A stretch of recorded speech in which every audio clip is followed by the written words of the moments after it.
हमें हमारे जीवन में दुख क्यों मिलता है? इसका बड़ा मनोवैज्ञानिक विश्लेषण उत्तरकांड में गोस्वामी जी ने किया है। गोस्वामी जी कहते हैं 4 कारणों से दुख मिलता है।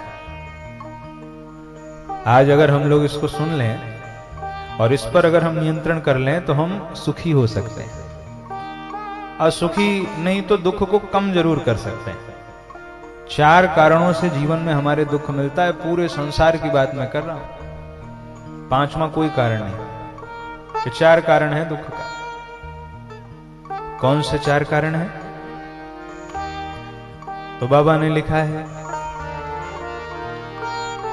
फिरत सदा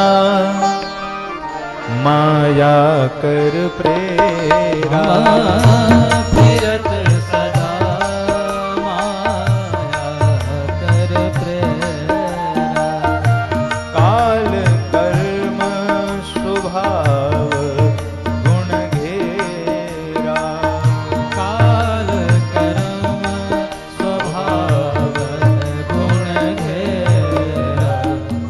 ये 4 कारणों से दुख मिलता है। काल, कर्म, स्वभाव और गुण। इन 4 को थोड़ा समझा जाए। काल क्या है? काल का एक सामान्य अर्थ अगर हम करेंगे तो सामान्य अर्थ निकलेगा ऋतु परिवर्तन, ठंडी, गर्मी, बरसात। ये सामान्य अर्थ है। अब एक बात बताइए, ज्यादा गर्मी पड़ेगी तो दुख का कारण होगा कि नहीं है? ज्यादा बरसात होगी दुख का कारण बनेगी कि नहीं? और ज्यादा ठंडी हो जाएगी, माइनस में टेम्परेचर चला जाएगा तो दुख का कारण बनेगा कि नहीं बनेगा? आप लोग बोल नहीं रहे कुछ। और सबके घर में एसी लगा हुआ होगा लेकिन बोल कोई नहीं रहा है। ऐसे बोल रहे हैं जैसे कि मानो सब हिमालय में साधना कर रहे हो, महाराज हमें कोई प्रभाव नहीं पड़ता। हाँ? भाई ईमानदारी से बताओ, ठंडी, अच्छा दुख न होता तो एसी क्यों लगवाते? दुख को मिटाने का ही तो उपाय किया, एसी लगवा लिया। और जब ठंडी आई तो हीटर चला दिया। ज्यादा हीटर चलाया तो डॉक्टर ने मना कर दिया, बोले ऑक्सीजन कम हो जाएगा।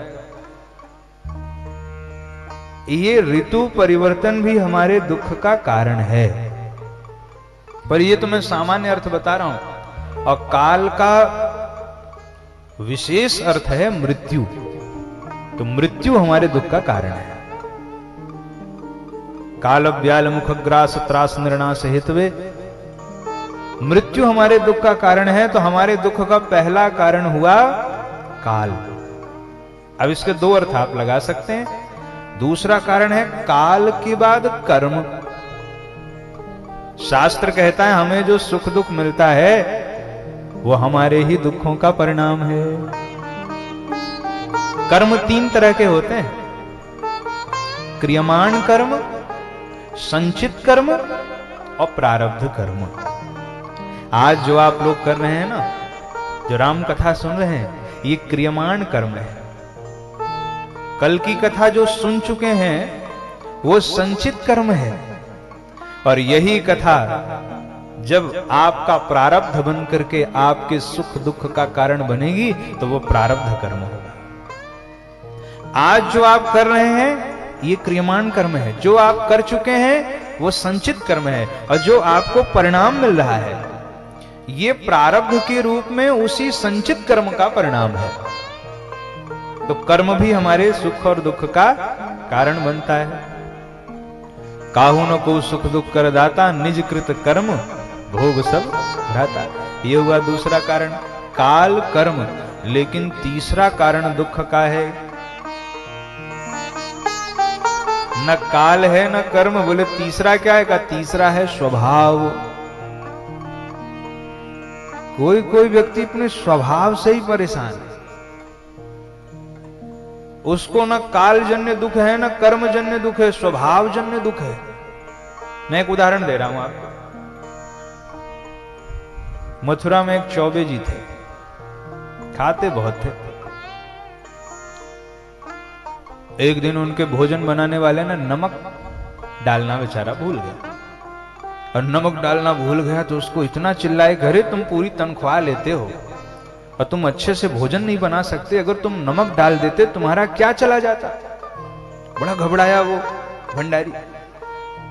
अगले दिन उसने बड़ी ईमानदारी से प्रसाद बनाया और नमक भी ठीक ठाक डाला, तो अगले दिन और भड़क पड़े उस पर। अब वो समझ ही ना पाए कि आज क्यों भड़क रहे हैं। तो कहे, महाराज आज तो मैंने नमक ठीक डाला है। बोले, आज ठीक डाला इसीलिए तो क्रोध कर रहा हूं। अरे बोले, आज ठीक डाला फिर भी, कल अगर ऐसे ही बना देता तो तेरा क्या चला जाता। ये है स्वभावजन्य दुख, यही है।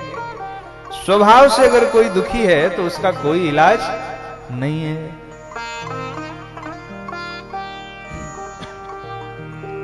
एक गांव में एक बाबा रहते थे, उनका नाम था लंगड़ा बाबा।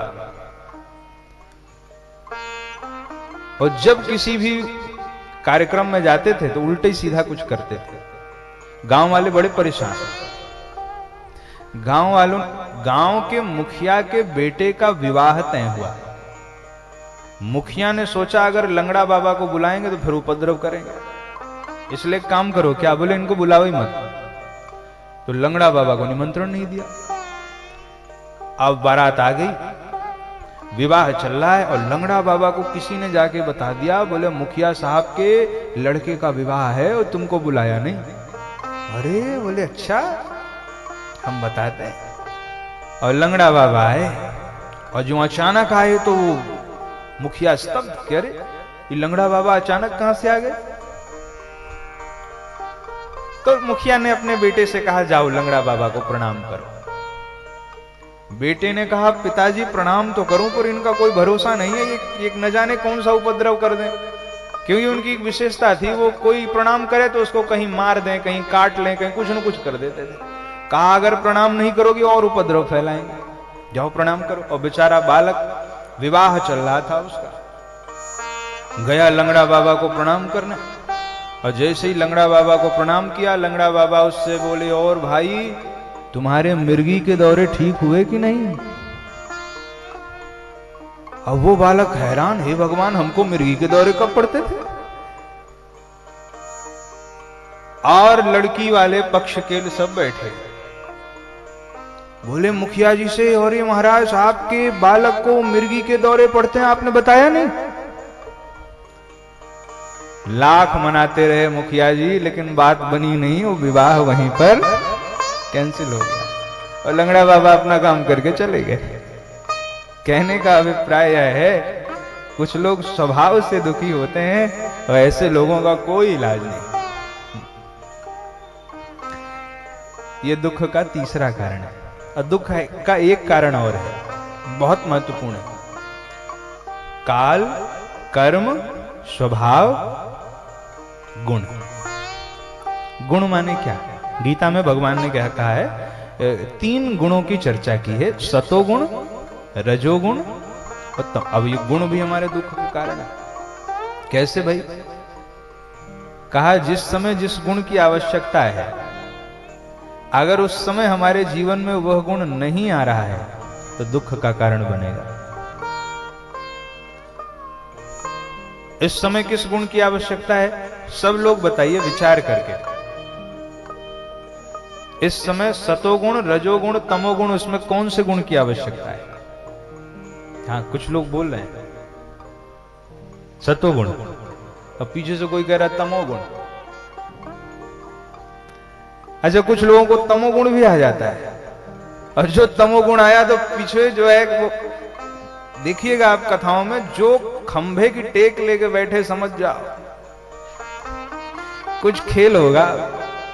कुछ लोगों को कथा के बीच में तमोगुण आ जाता है, आराम से सोते हैं।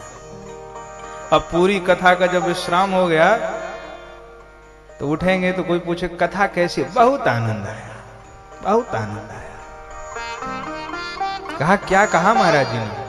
अरे बोले महाराज जी क्या कहे? कहे तो कुछ नहीं, बस हर आधे घंटे पे जय सिया राम कहते थे, सोई में सुन ले। अब बाकी महाराज जी क्या बोले कुछ पता ही नहीं चला। क्यों? क्योंकि जीवन में जब सतोगुण की आवश्यकता थी तमोगुण आ गया। रात के 12 बज रहे हैं, आपको कौन से गुण की आवश्यकता है? ईमानदारी से बताइए, संकोच मत करिए। रात के 12 बजे चारपाई पे लेटे हैं, कौन से गुण की आवश्यकता है? तमोगुण की आवश्यकता है। तमोगुण की प्रधानता नहीं होगी तो नींद नहीं आएगी, और नींद नहीं आएगी तो अगले दिन डॉक्टर के पास जाना पड़ेगा। रात के 12 बजे हैं, 11 बजे हैं, आप सो रहे हैं, कौन से गुण की आवश्यकता है? तमोगुण की। और उस समय अगर किसी को सतोगुण आ जाए, बोले संसार मिथ्या है, ये सब मोह माया है। घर वालों से कहे तुम सो रहे हो, अरे सो मत, ये मोह की निशा है, मेरे जैसे जागो। मोह निशा सब सोव निहारा, देखो मैं जाग रहा हूं। तो घर वाले कहेंगे भैया तुम सो जाओ, हमें सुबह काम में जाना है। रात्रि के समय किस गुण की आवश्यकता है? अच्छा मान लो ऑफिस में गए, ऑफिस में कौन से गुण की आवश्यकता है? काम करना है आपको। और कर्म में कौन सा गुण प्रेरक बनता है? रजोगुण। तो ऑफिस में बैठे हैं, कौन से गुण की आवश्यकता? रजोगुण।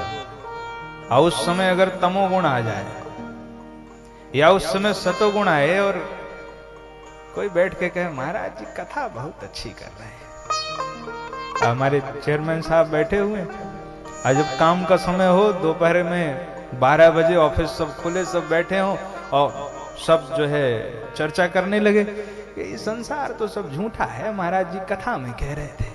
तो बोलो भाई